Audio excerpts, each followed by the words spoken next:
அதனால நீங்க சொன்ன உடனே ஏன் நடவடிக்கை எடுக்க மாட்டீங்க அப்படின்னு சொல்லி ஒரு நடவடிக்கை எடுத்துட்டா இந்த விவகாரம் முடிவுக்கு வந்துருமே அப்படின்னு அதுதாங்க. அதாவது இருக்கிற பிரச்சனைகள், அதனுடைய பின்னணி, இந்த செயல் திட்டங்கள் எல்லாத்தையும் அலசி ஆராய்ஞ்சுதான் நாங்க அந்த களத்தில் நிக்கிறோம்.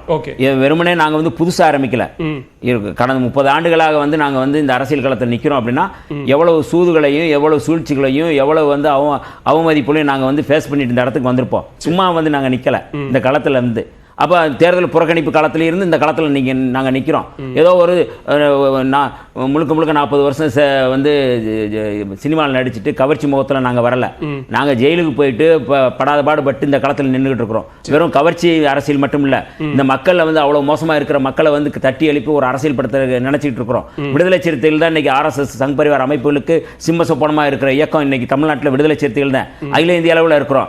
இன்னைக்கு RSS சங் பரிவார் அமைப்புகளுக்கு எதிராக, சனாதனத்துக்கு எதிராக தமிழ்நாட்டில் ஒரு காப்பரனா இருக்கக்கூடிய இயக்கம் விடுதலை சிறுத்தைகள் இயக்கம். அப்படிப்பட்ட ஒரு விடுதலை சிறுத்தைகள் இயக்கம் அதை குறி வச்சு விடுதலை சிறுத்தைகள் மட்டும் முதல்ல குறி வைக்கிறது அப்படிங்கிற அடிப்படையில் விடுதலை சிறுத்தைகளை இந்த இடத்துல இருந்து நகர்த்தணும் அப்படிங்கிறதுக்காகவே தொடங்கப்பட்ட ஒரு கட்சி தான் நீங்க விஜய் கட்சி.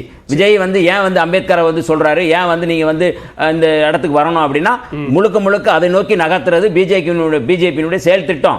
இதுல இருந்து எங்களுக்கு வெளிப்படையா தெரிஞ்சுதான் நாங்க நிக்கிறோம். நாங்க அடுத்த சுற்றுல வந்துருங்க. திரு நாகராஜ் கருத்து வாங்கிட்டு சுருக்கமா சொல்லிருங்க. திருவில்சன் நாகராஜ் நான் வரேன். இல்ல என்னன்னா அந்த கூட்டத்துல அம்பேத்கர் புத்தக வெளியீட்டு விழால அர்ஜுன் நம்ம ஆதவ அர்ஜுனும் இந்த விஷயங்களை பேசி இருக்க கூடாதுன்றது, விஜய் பேசி இருக்க கூடாதுன்றது நிச்சயமாக உண்மை. அதுதான் ஏற்றுக்கொள்ளக்கூடியதான். ஏன்னா எத்தனையோ களம் கிடைக்காங்க பேசுறதுக்கு.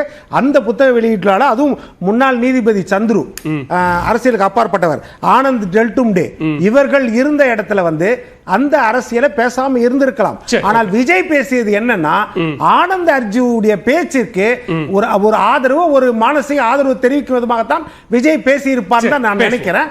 அடுத்தது இன்னொன்னு இருக்கு. அதுலயே திரு நாகராஜ், இங்க பாஜக பின்னணியில இயக்குவதற்கான எல்லா சாத்தியக்கூறுகளும் இருக்குங்கிறத நாங்க வெளிப்படுத்தக்கூடிய வகையில சொல்லிட்டே வரோம். அதுல ஒன்று, விஜயனுடைய கட்சி இன்றைக்கு இப்படி ஒரு நேரடியான குற்றச்சாட்டை வைக்கிறது. அதன் மூலமாக திமுக கூட்டணியிலிருந்து யாரையாவது பிரித்து அழைத்து வரலாம் அப்படின்னு சொல்றதுக்கு பின்னாடி எல்லாம் பிஜேபி இருக்கு அப்படிங்கிறாரு திரு வன்னியரசு.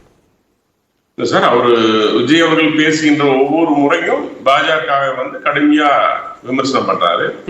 அரசியல் சாசனம் குறித்து எல்லாம் பேசுறாரு, மணிப்பூர் குறித்து பேசுறாரு. பட் அது இன்னொன்னும் ரொம்ப தீவிரமா சொல்றாரு. திராவிட மாடல் குறித்து பேசுறாரு. எந்த அளவுக்கு ஒரு போட்டோ ஷூட் நடக்குது மலையில, அதை நாங்களும் சில செய்ய வேண்டிய கட்டாயத்தில் இருப்பேன்னு சொல்றாரு.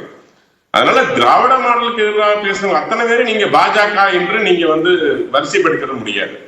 சீமான் அவர்களும் பேசுறாங்க, அதிமுக நீங்க பேசிட்டு இருக்காங்க. அதனால நீங்க எல்லாமே அதிமுக எல்லாமே பாஜக எதிரானவர்கள் சொல்லிட முடியாது. விஜய் அவர்கள் மிக தெளிவா பேசுறாரு. பாஜக எதிராக இருக்கும், அதே சமயம் திராவிட மாடலுக்கு நேர் எதிராக இருக்காரு. இன்னொன்னு, அவர் சிறுபான்மை சமுதாயத்தை சார்ந்தவா இருக்கிறதுனால, அதுவும் குறிப்பா திருமணவர்கள் மீது அதிக அக்கறையோடு அவர் நேற்று வெளிப்படையா சொல்றாரு. அவருடைய மனமெல்லாம் இங்கதான் இருக்கும், இந்த புத்தக வெளியேற்றில் இருக்கும். ஏன் சொல்றாரு? அந்த அளவுக்கு வேங்கியவைகள் குறித்து பேசுறாரு. வேங்கவையில் நடந்த விஷயம் என்ன, கடந்த 75 ஆண்டுகள்ல என்ன நடந்து கொண்டிருக்கிறது, ஏதாவது மாற்றம் ஏற்பட்டிருக்கிறதா, ஒரு சமூக அக்கறையோடு பேசுறாங்க. எந்த தலித்தை அவர்கள் தாங்கி பிடித்துக் கொண்டு யாரை முன்னேற்ற வேண்டும் என்று விசிகா கொள்கையோடு இருக்கிறதோ அந்த கொள்கை குறித்து பேசிதான் அவர் சொல்றாரு.